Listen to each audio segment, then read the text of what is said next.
Ce qui caractérise la situation actuelle, c'est qu'on est, paraît-il, en tout cas c'est ce que tout le monde nous dit, en situation d'incertitude.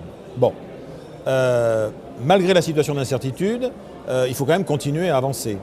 Et donc les décideurs continuent à dire, malgré l'incertitude, vous devez y aller, il faut continuer à performer, atteindre des objectifs, développer des résultats, etc. Comment on fait? Il y a les vieux trucs, travaillez plus d'efforts, plus de persévérance, formez-vous. Vous ne laissez pas aller, rebondissez, positivez, etc., etc. Bon. Mais en pratique, il y a un facteur quand même qui intervient, qu'on le veuille ou non, c'est le facteur chance quand même. C'est-à-dire que face à la réussite, parfois, c'est la capacité qu'on va avoir à utiliser intelligemment le hasard, on va dire les opportunités, pourquoi pas, mais ça c'est le mot politiquement correct, qui va faire qu'on va s'en sortir. Mais les opportunités, c'est quoi? Dans le fond, une opportunité pour un professionnel, par exemple, qu'est-ce que c'est une opportunité? C'est toujours la même chose. Une rencontre qui tombe à pic, une information qui tombe à pic, ou une demande qui tombe à pic. C'est presque toujours comme ça que ça se présente. Alors comment est-ce qu'on peut faire pour créer les conditions pour que les opportunités se développent? Alors on peut les attendre au bord du chemin. Elles arrivent ou pas.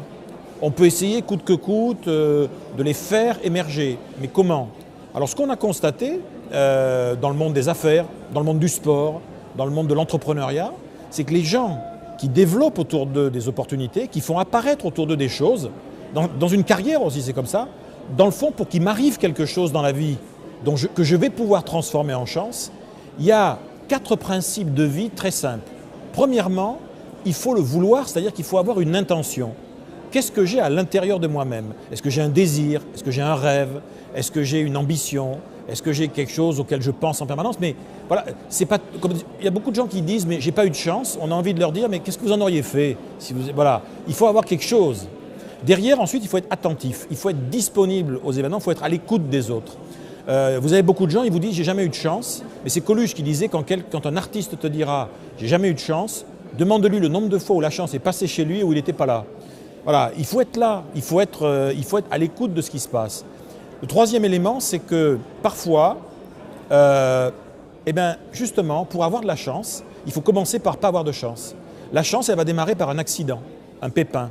On se fait jeter, on échoue, on rate quelque chose, et ça va être la marque d'un nouveau départ, parce que ça nous a permis de rencontrer quelqu'un, de tomber sur une information qu'on n'avait pas vu venir, et d'être confronté à une demande. Et puis enfin, c'est le dernier point, pour rencontrer des opportunités, il ne faut pas être tout seul. On ne peut rencontrer des opportunités que quand on est en contact avec les autres. La chance, moi je dis toujours, c'est comme l'argent, l'amour, l'amitié, la connaissance, il faut que ça circule. Donc, ça veut dire que pour que des gens soient une chance pour moi, soient une opportunité pour moi, il faut que je sois une chance pour eux. La première règle d'or pour rencontrer des opportunités, c'est d'en être une soi-même.